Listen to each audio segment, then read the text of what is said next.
Hi everyone, delonewolf here. Welcome back to the Sunday recap, my weekly vlog, where I talk a little bit about my last week in games. This week it's gonna be EVE Online, some more Heroes of the Storm and Stellaris with the new DLC. So let's get started with EVE Online, that has been dominated by the Warzone Extraction event, the new agency event that CCP launched, and I've been doing that as best as I could. I've basically managed to grab all the points every day so far, and on the one hand that is pretty nice because I have been one of those trinary hoarders, which has caused problems with the respawning of the sites on the first day, but by now I basically have enough points that all I need to do is to grab my trinaries, give them to a quartermaster every day, and then I will complete all the missions and get all the rewards for the agency this time. So it turns out that it was not a bad tactic to grab extra trinaries early on, because now you basically can finish the rest of the agency without having to put in most of the effort, which at the moment has gone towards the second mission, which is to kill 20 sleepers. On average, I've needed 3 sites to complete that, so it's a decent amount of work. These sleepers are also pretty difficult, but especially very time consuming. They are big bullet sponges, especially the battleships. They take a lot of time to kill, and so this event is definitely a change of pace from all the other events before. All of those were very accessible, very friendly even to alpha players, fun to run, quick in and out, and so I feel like here it's a complete 180, and I think that CCP basically almost dropped the ball a little bit. They could have done some things just a tiny bit differently that would have made these more engaging and more fun. I am especially here talking about the fact that if you went into a site and there was someone else running them, you basically start stealing sleeper kills from those players, because it's only the person that grabbed the loot apparently, that had the rights on the loot, that also got the sleeper kill to count towards his mission in the agency. And that, I think, is just something that felt a little bit annoying. I mean, I went and did it because I wanted to complete everything as quickly as possible, but that felt really strange because you weren't actually helping out another player, and if they would have just changed that one thing to any sleepers that die on grid with you within the site will count toward the agency, that would have just fostered at least a little bit of a reason to go and help someone in a site. You know, if you see that they're doing that in like a Vexor, they'll be in trouble against a difficult spawn, you can go in there, help them, but both of you will actually get rewarded toward agency completion there. So yeah, very, very tough, and definitely something that I think they could have tweaked a little bit better towards not making it easier, but towards fostering more cooperation between the players that are running these sites. Other than that, it's been blueprint copy business, very slow week this week. I think I sold maybe 10 or so of them. I only needed 1 trip to Jita in order to replenish my contracts, so I think basically most players are pretty much ready with their preparations for the expansion and for their structures. And then PI, we've seen in EVE Talk that it's dropping back a little bit for the non-structure related PI materials, but the PIs for structures are still extremely high and extremely expensive. Overall, I would say a little bit of average, because it does take a little bit of time to complete the agency, and I'm going to see how much extra time I want to put in next week. But as I said, if I don't want to complete the sleeper quest anymore, sleeper mission anymore, excuse me, then I don't have to, because I have the trinaries to get me the rest of the agency points. So yeah, we'll see. Next up, we have Heroes of the Storm. A pretty good week for Heroes of the Storm for me personally. I had a very smooth pathway when it comes to the daily quests there. Here I can call them quests and not missions like in the EVE Online segment. Yeah, I basically needed to play 1 game most of the time and 2 games maybe a couple of days or something like that. So I didn't have to put too much effort into completing the daily quests in Heroes of the Storm, and I've been doing that with Zagara a little bit. A couple of decent games there, I actually managed to win there. Of course, Asmodan, I'm really enjoying him. Really incredible hero that's actually starting to compete with Zagara for my favorite. And then on StarCraft I also went a little bit with some other heroes here and there. So I've been trying to change it up a little bit, although I do tend to stick with my favorites, which are like range specialists. I personally prefer that type of a play style. On one game I did get a little bit frustrated, I must say. I think it was on the day where I had to do 2 games in order to complete the quest, and that is when I see someone playing Ragnaros, and we're on a tri-lane map, and they take the Sulphurous Hammer ultimate. I just don't get that, and I actually got mad a little bit at the choice there, because it made completely no sense. On top of that, there were some support characters as well on both the teams, so it was not going to be useful in the team fight. And to be honest, that ult peak there cost us the game, because I think it was a game that went way over 30 minutes. It was very, very close. We were talking keeps down on both sides there, and if he had just taken the other ult, cleaned up a couple of lanes a few times, I think we would have won that game pretty damn easily. So yeah, Heroes of the Storm. On the other hand, I'm playing this casually. I'm trying to stay pretty cool and calm when I'm doing this. It's all in quick play, but it is still a MOBA. You have to remember that if you're interested in trying Heroes of the Storm. It is a MOBA, it is rage inducing, and basically one player and even one mistake, one ability can have such a big impact on the game that you have to be able to let that go, and that doesn't always work out, because in that one game I actually got frustrated a little bit with that damn choice. But overall I am still enjoying Heroes of the Storm, especially on weeks like this week where I can basically just do 1 to 2 games a day and see the gold rolling in. I do enjoy that part of Heroes of the Storm quite a bit. I think that basically CCP needs to take a closer look at what Blizzard is actually doing with their daily quest systems in order to make the agency a bit more engaging for both casuals and more veteran players. And finally, we have Stellaris. So, as some of you might know, I started a new game with my super adaptive hive mind, my favorite playstyle so far in Stellaris. That is until the DLC actually hit. Unfortunately, I wasn't expecting that, but it did happen. The day of the launch of the DLC, there was also a patch for the base game, and basically all your previous saves are now pretty much unplayable. You don't really want to continue playing on those at that point. I didn't expect it, I didn't think about it, and so it was a little bit of a waste because I was doing really well with that hive mind there. I managed to really explode into a massive empire way sooner than I normally can, but I bought the DLC and I'm now running a machine empire, and it's incredibly fun for me, because those guys are super adaptive by nature. Every planet by nature for a machine is a good planet to be on, and as a result I can now focus on different aspects of those machine races in order to try and find different playstyles. Now the first one, just to check it all out, of course, I went pure economics. They have bonuses, as many as I could give them, for the minerals, and yeah, I can basically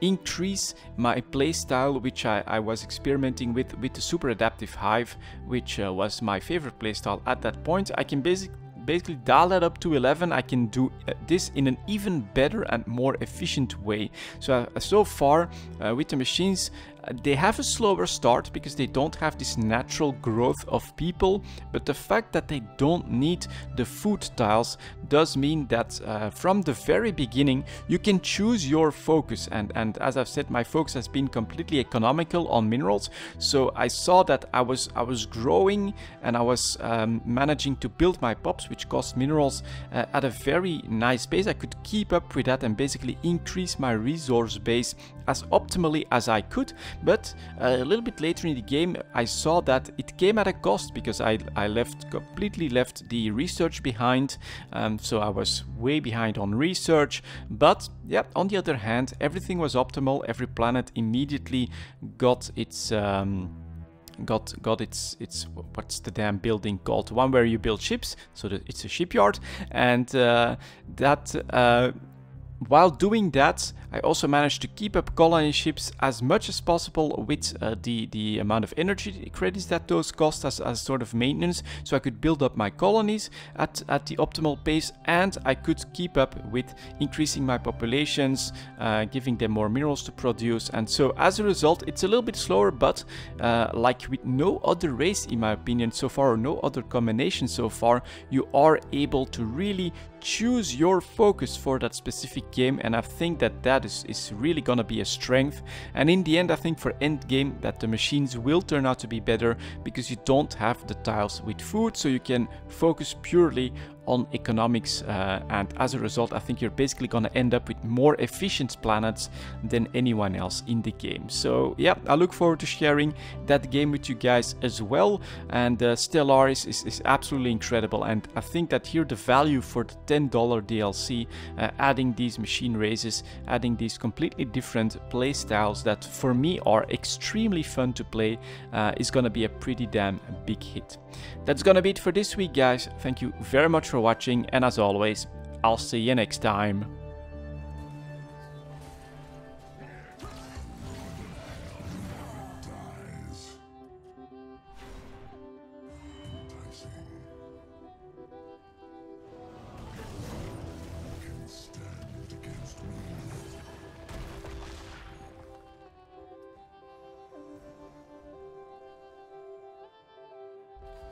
Got a heart back!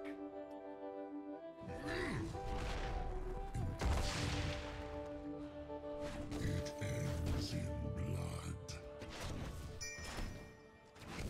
I grow tired of your petty squabbling. Gather tribute. Earn my favor. Very well. No one can stand against me.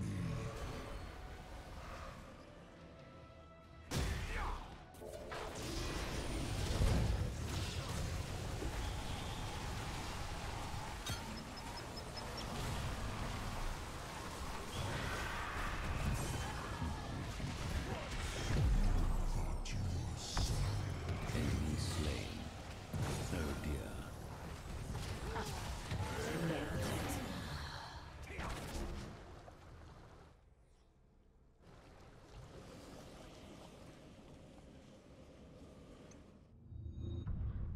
My curse upon you.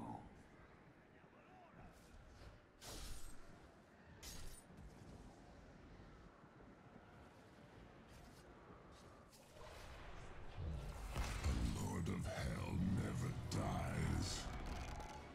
Amusement. Talent? Ah, that seems generous. My Your fort has fallen. fates.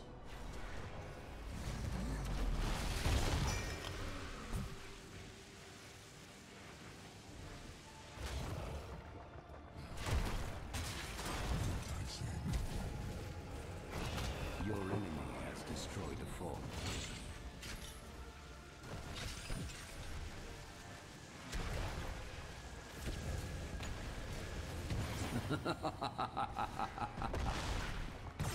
Arrogant fool.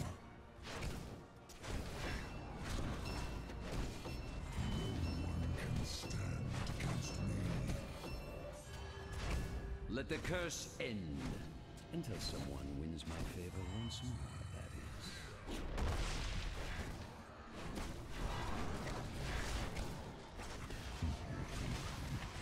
You thought you were so clever. The battle rages.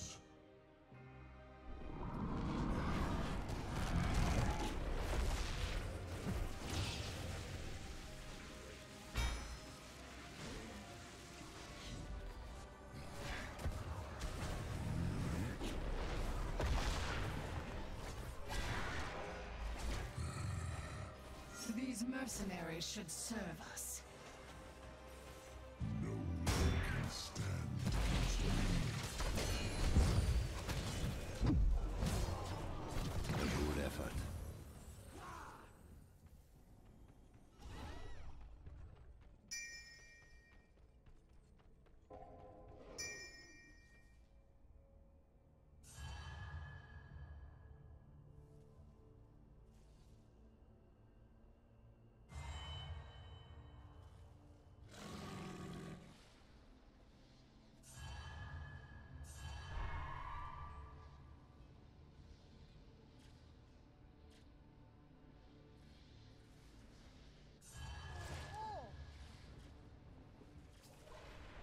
will return as Legion. Never dies.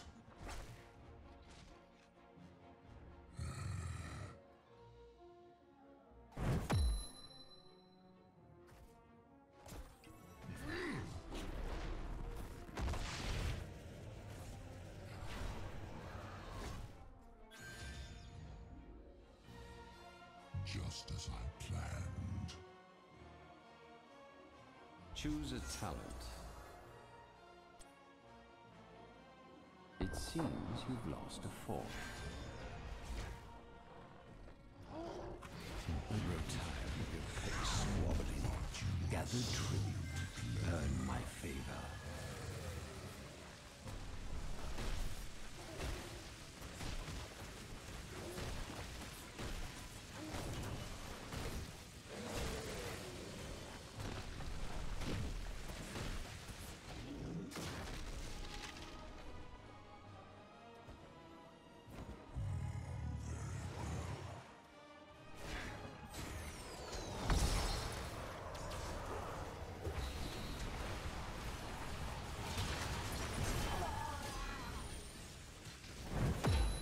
That was rather violent.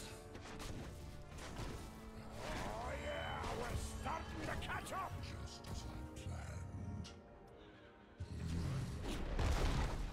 Your destruction is inevitable.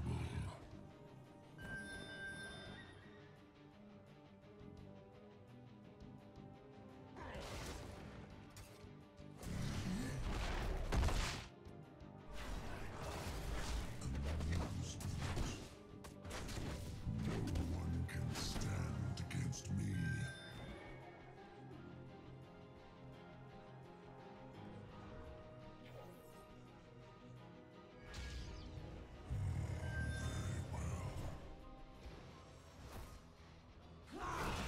Shall we see who gathers enough tribute this time?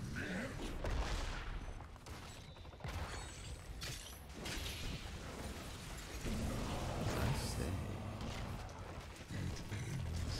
Keep going. We're turning this around.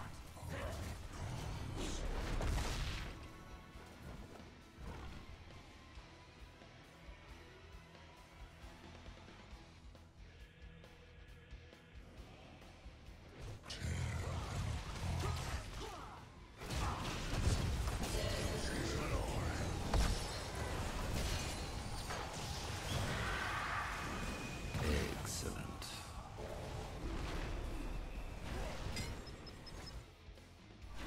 Oh, double kill. Triple kill. These mercenaries should serve us. Killing spree.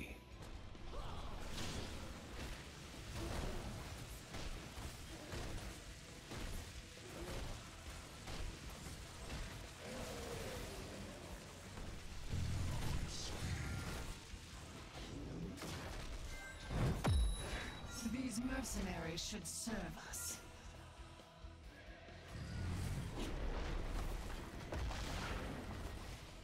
It ends in blood. The battle rages. Choose a talent.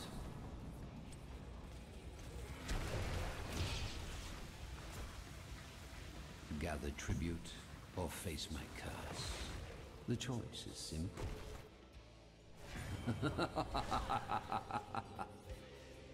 Delicious chaos.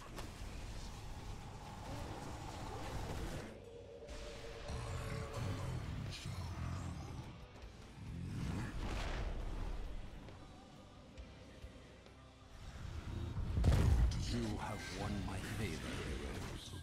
Let your enemies know my wrath.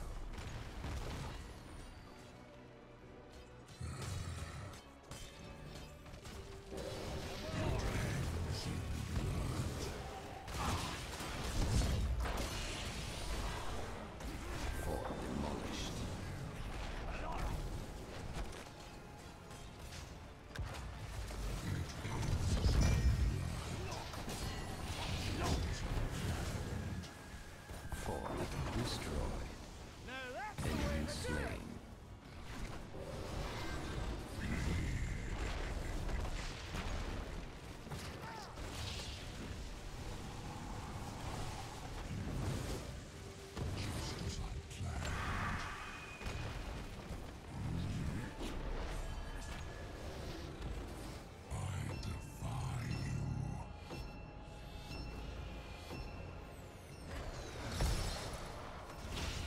so the curse ends. Perhaps now you realize its value. Yes? Double kill. Excellent work! I'm alone.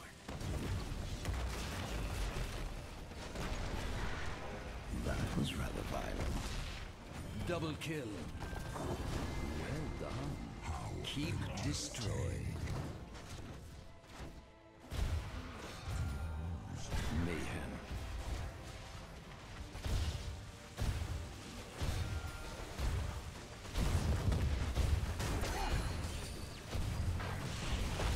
Your destruction is inevitable.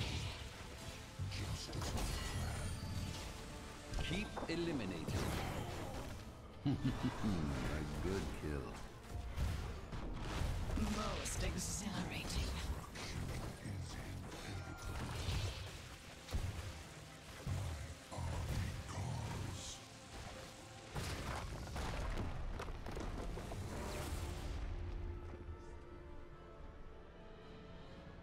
Was there any question?